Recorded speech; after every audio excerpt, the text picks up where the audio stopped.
What's going on, guys? You're watching The Hungry Handgunner. I'm Nick, and we are out on the range today. We got some cool stuff going on.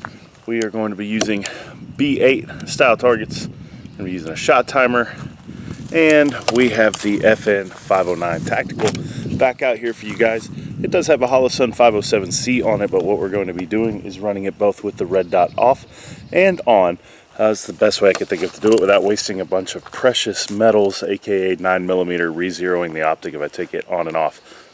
So we're going to run some drills from various distances, both with the red dot and shooting through the glass of the red dot and using the iron sights. This is going to be part 2 of our Does a Red Dot Make a Difference series. So this is going to be kind of interesting because, as I alluded to in part 1, there'll be links down in the description. I've never run this test before with the same gun. I've used a gun without a red dot and a gun with a red dot, 2 different guns. It's not really objective. So this is as objective as I can make it. Should be an interesting test.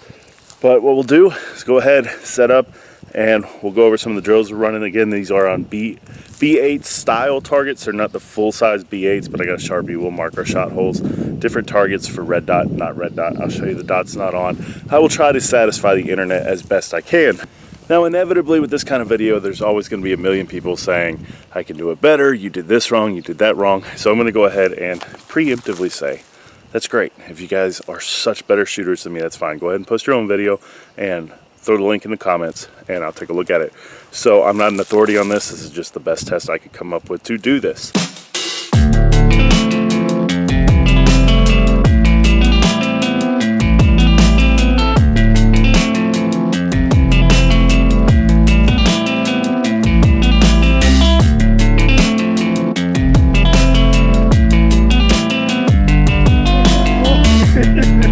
Good. Yeah, we could have burned through a lot of ammo. Alright guys, so over there is going to be the, God, it's so weird pointing on camera. Anyway, that's the B8 style target. It's over there. It does have a red center. Should help me a little bit with the irons. I'm not sure how it's going to do when I turn the dot on. So, because it's a red dot, a true red dot, not a green red dot. Anyway, we're going to do a couple things here. We're going to start at 7 yards. Got my little stick in the sand here over, well, stick in the gravel, whatever. Start at 7 yards. We're going to do 5 rounds of from concealment, draw, first shot on target. We're going to be using a shot timer for that. We've got the packed club something, I don't remember. But this is my shot timer. This is what I use. Shot timers are great, guys. Yeah, at least I'm using one of those. Objective standards and all that. I will put the times and whatnot in side-by-sides of red dot versus non-red dot for each drill we run, and we'll see what we do. But we're gonna go ahead, 5 rounds, 7 yards, 1 shot each rep from concealment, and I will give you guys the times, and then they'll be up as well so you can compare them. All right, just to verify here, I will get you guys to look through that optic body as best you can. Should be no dot, even though I'm fishing around for it there. Red dot is off, so thankfully these are suppressor height sights. I can get a sight picture through the glass. I've done it before.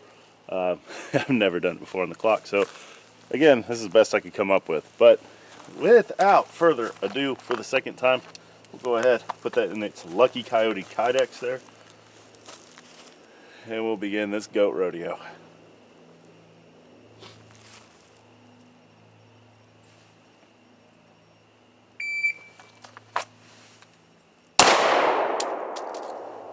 At 2.6. Felt a lot longer.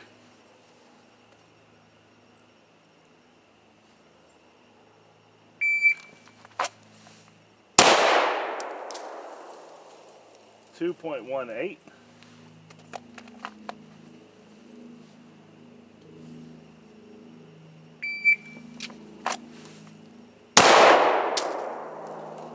.56.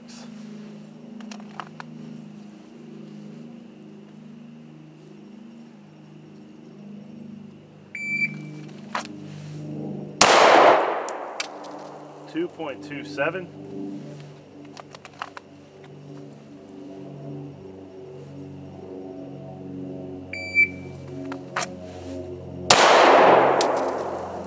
And a 2.38.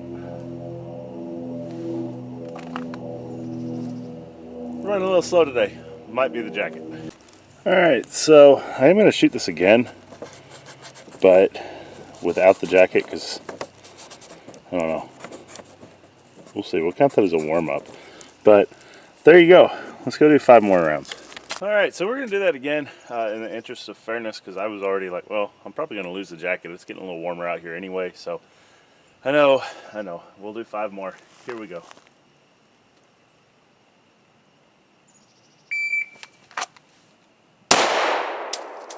.201.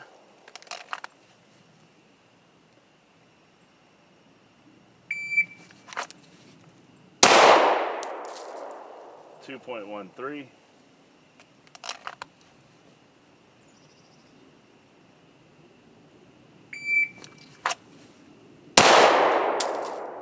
206. Yikes, that one went high.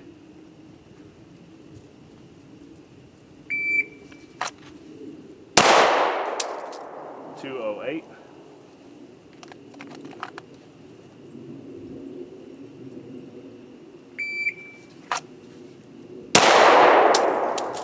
2.18. Alright, so still running a little slow. I do think it's important to note that it has been a minute since I put this one on the timer. It is not my carry gun, but we'll go from there. Let's go ahead and do the same thing, but with the red dot on. I'll put up another target. Alright guys, there is a worst YouTuber ever when it comes to pointing. Anyway, there is another fresh target up there. I do have the dot on. Let's see. I don't know. Maybe you see it. Maybe you don't.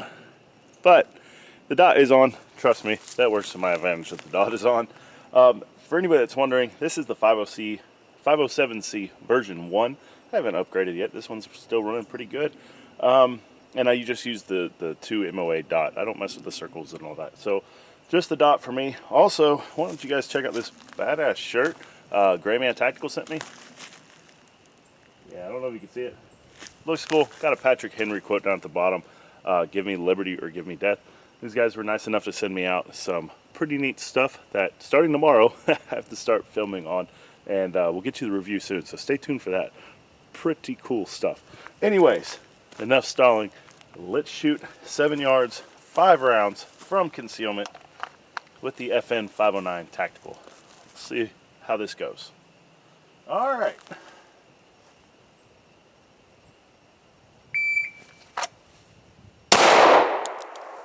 .99.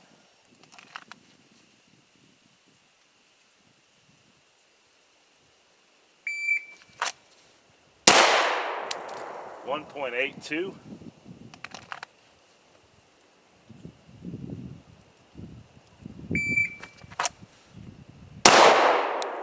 2.11.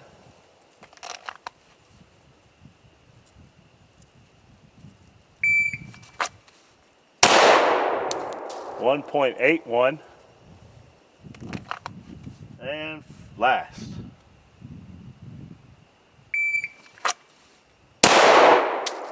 1.71. Time's starting to come down there. Used to be pretty fast with this thing. If you guys don't believe me, check out some of the other videos on the 509. There'll be links in the description, cards floating around, something. I like that target so far. Let's go look at it. So, there we go, guys. We got a 1, a 2, a 3, a 4, and a 5. With the exception of 1, all of them were touching the X-ring, so that's pretty cool. Again, guys, there's a little reference size down there. This is not a real B8, a little bit smaller. Make me look as good as possible here. It's a little smaller than the normal B8. But there you go. That's with the red dot. We'll go do a side-by-side and let you check it out. So, pardon the wind there. You can see there's irons. There's red dots. I'm fighting like hell to keep these targets on the table. But there's a side-by-side for you guys. So I think that one's pretty concisive there. Or decisive. Whatever. Georgia vocabulary. But there we go, guys. Let's try something else.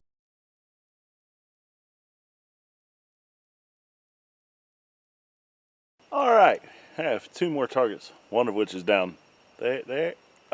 Hey, okay, there we go. It's almost as slow as my draw to first shot with this gun today.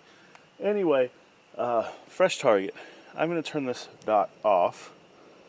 We're going to do just a 5-round slow fire group. if I can. If you guys are on the fence about version 1 or version 2 of this one, I'll drop a video in the description where I compared the two. I had a buddy of mine, Justin, going to do some long range shooting with him tomorrow. But anyway, he loaned me his version 2. The little thing with the buttons, the version 2 buttons are much bigger, much easier to use. Version 1 is hard to get to. Anyway, 5 rounds, slow fire, no time limit, no drawing. We're going to go from the ready position. This is all about accuracy. Distance is 20 yards down there, so we are going to see what we get. I was going to go all the way to 25, but I'm having an issue getting my thing to stay up in the wind because, as you can see, the hill, the range is a hill.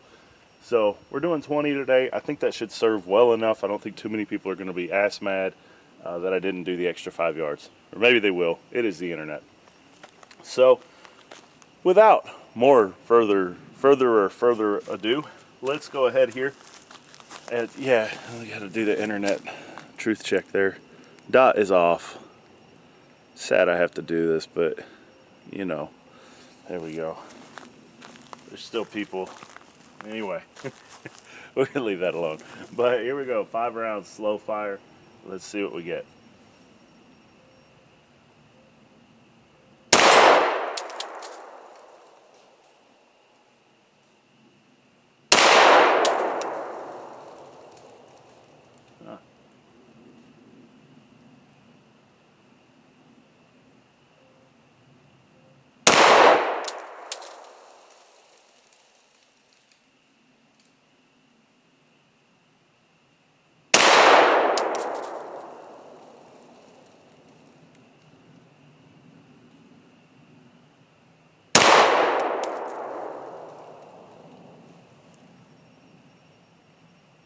I don't see any holes in the red. And I wish I could give you a litany of excuses why. But I can't. Let's go look at the target. Well, that's why. Low and left. Yeah, 1. We got a 2. We got a 3, 4, 5. I'm going to say that's 2 holes. Again, internet truth check. I think that's... I don't think I missed the entire target. If I did, we're going to start doing needle point videos instead of shooting videos. But yeah, low left. Huh. Obviously the sights are off. I'm just kidding, guys. That's me. 100% me. Anyway, let's go put another one up and shoot it with the dot. Target back up there. Oh, getting faster. Anyway, target back up over there. Get my brightness figured out here on the dot. Kind of bright. Make sure. Yeah, I can see it. Internet truth check. Some of you guys are worse than Facebook fact checkers. All right. Now 5 rounds, slow fire, 20 yards. I hope to God we do better than the other one. All right, here we go.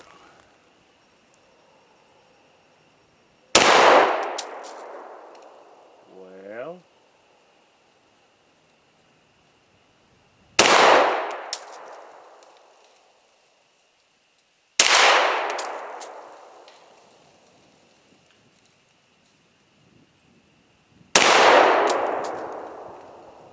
Three, right? I think it was 3. Oh, that's 7 left. Yeah, should be 3. 4.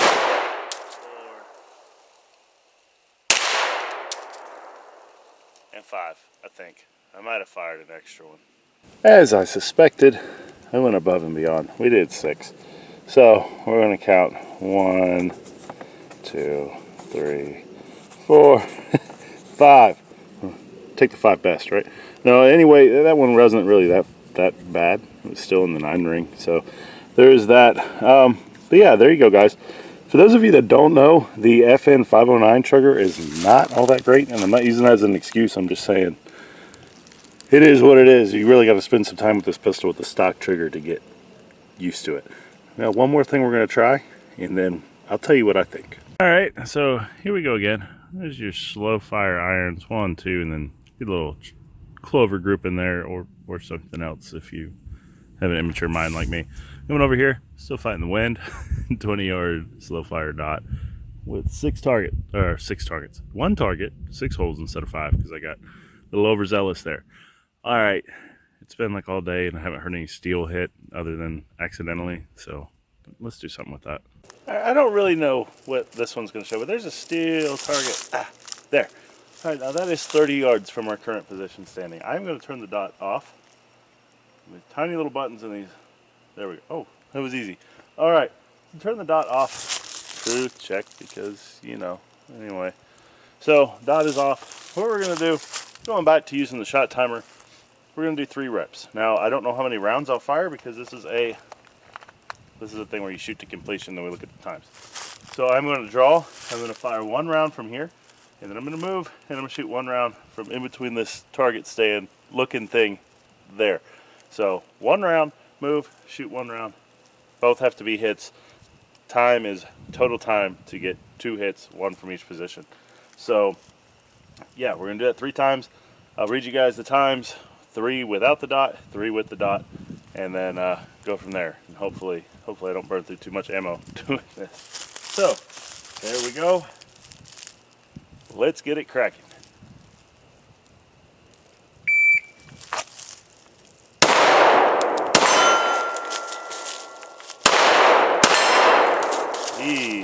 First rep was 637.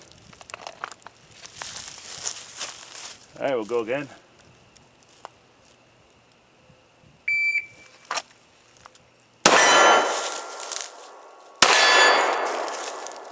$435. All right, last rep.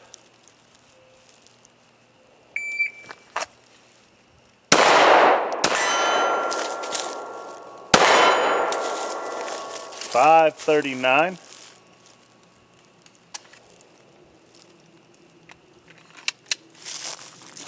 All right, same thing. Fire 1 shot, step in between, hopefully 1 step, and we're not doing 2 step out here or falling on my ass.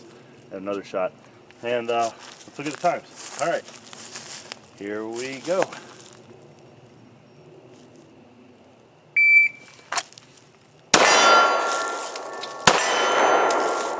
$352. Second run.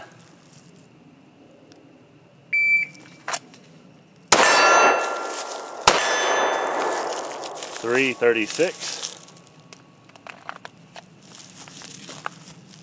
Last run.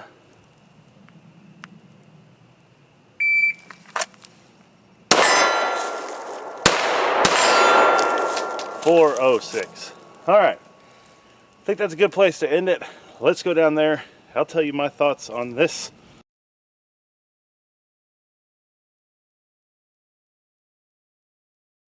All right, guys, so here's the thing. This red dot, and the gun is clear, by the way, just so we're on the same page there. This little gizmo, this tech, this gadget, this accessory is not going to bridge the gap between shooting proficiency and not. So there are fundamentals that you need to have down with a handgun. There are things that you need to know how to do with a handgun that the dot's just not going to make up for.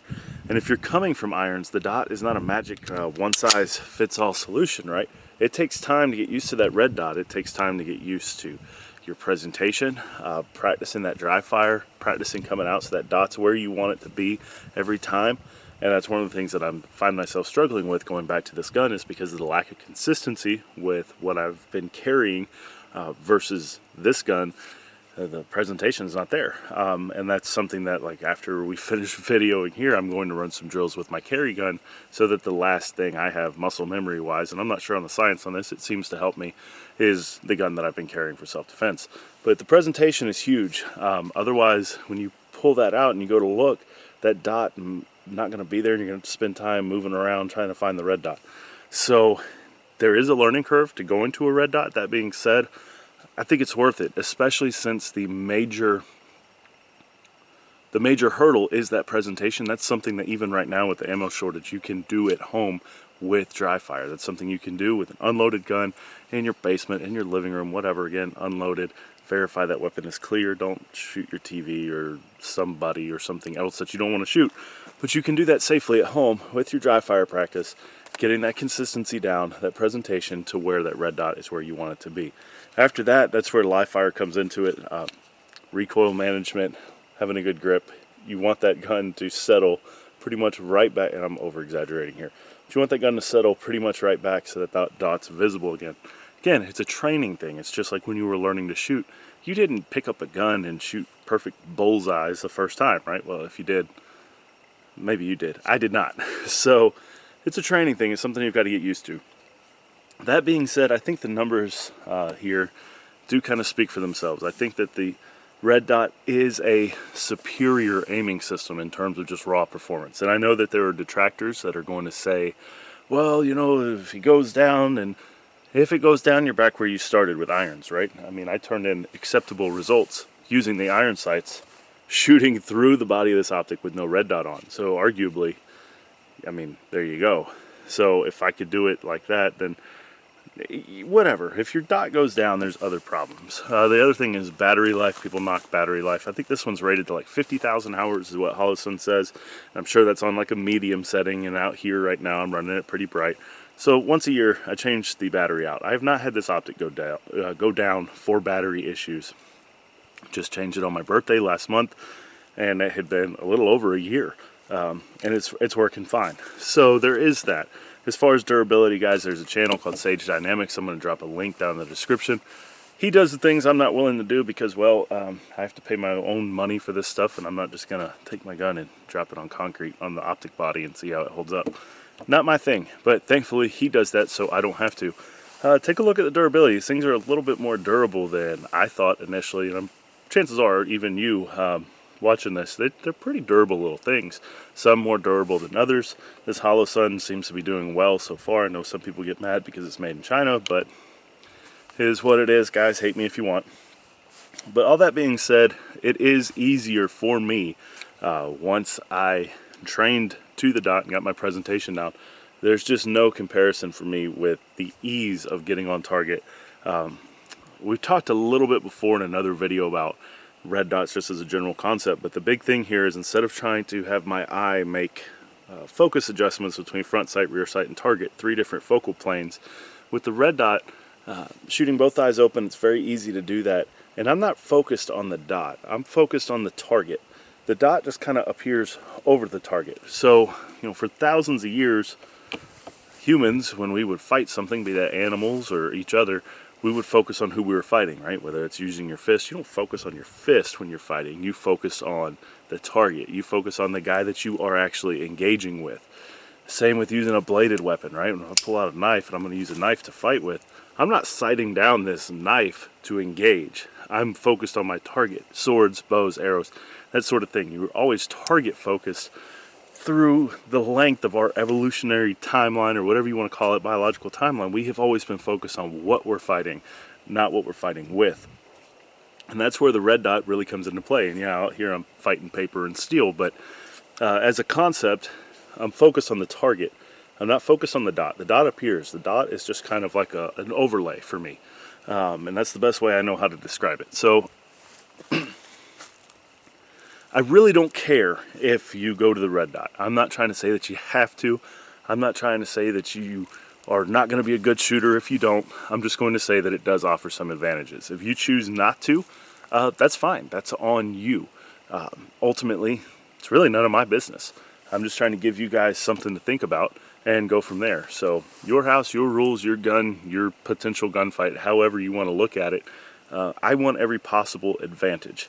So there is that. So please don't feel like I'm trying to make you go buy one. I really don't care if you do or don't. It just is what it is.